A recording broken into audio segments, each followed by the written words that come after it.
This is the WJTS News. Thank you for tuning in. Hello, I'm Bill Potter reporting.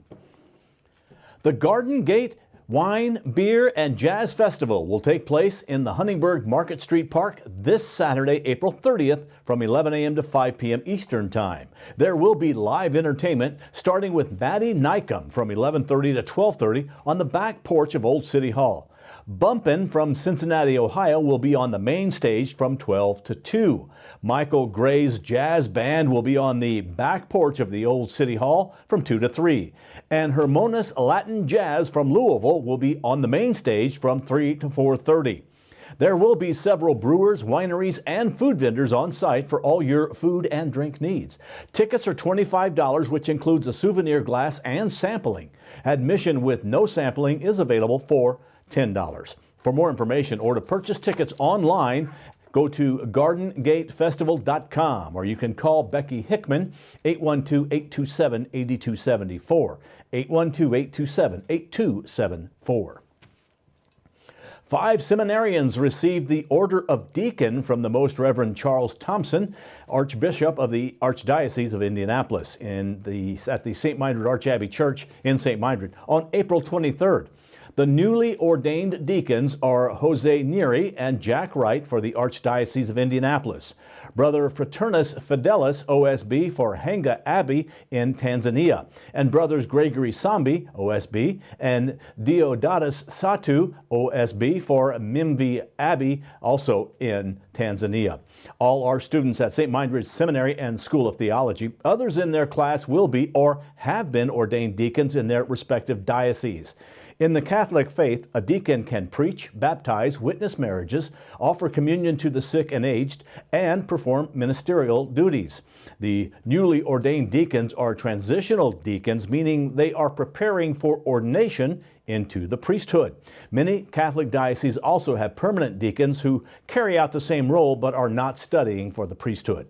St. Mindred Seminary and School of Theology offers initial and ongoing formation for priests, permanent deacons, and lay ministers. The school is operated by the Benedictine monks of St. Mindred Archabbey. With Election Day next week, in this week's Messmer Report, State Senator Mark Messmer talks about House Enrolled Act 1116, which will help ensure the election process remains safe and secure.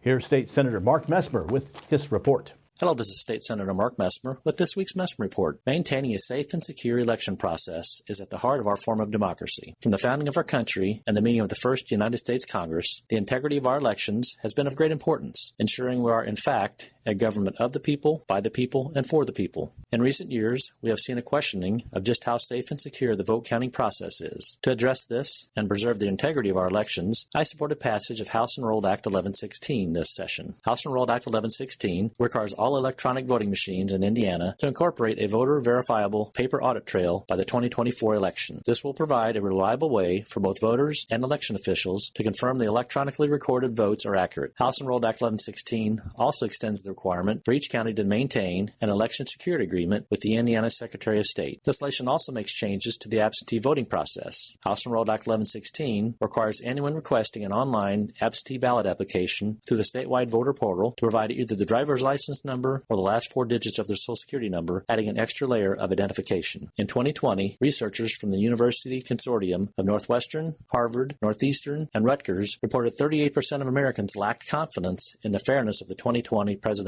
election. These improvements to Indiana's current system are essential while providing more transparency and accountability in our voting process. Hoosiers can trust that our elections will continue to be safe and secure with the passage of this legislation. To view or update your voter registration, visit indianavoters.com. This has been State Senator Mark Messmer with this week's Messmer Report. And as always, feel free to reach out to State Senator Messmer's office directly with any questions or concerns by email, senator.messmer.iga@in.gov, or by phone at 800-382-9467.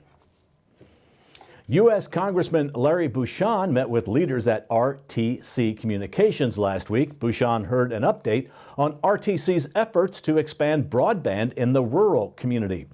RTC fiber internet is now available to all residents of Davies County, and Bouchon says RTC Communications is leading the effort to expand rural broadband. I think it's going to take a concerted effort by everyone involved, and not just, some of the big name companies that are out there. We need to have companies like RTC Communications all across rural America that it can help us expand out fiber-based broadband internet. And I want to work with all these companies, and it's going to take all kinds of companies, large and small, to make sure they provide the service to our citizens. Congressman Bouchon says the need for fast, reliable internet is apparent and that lawmakers know the importance of the need for broadband in rural areas. This is a top priority. I mean, what happened with the pandemic showed us, that students can't do distance learning. You can't do telemedicine.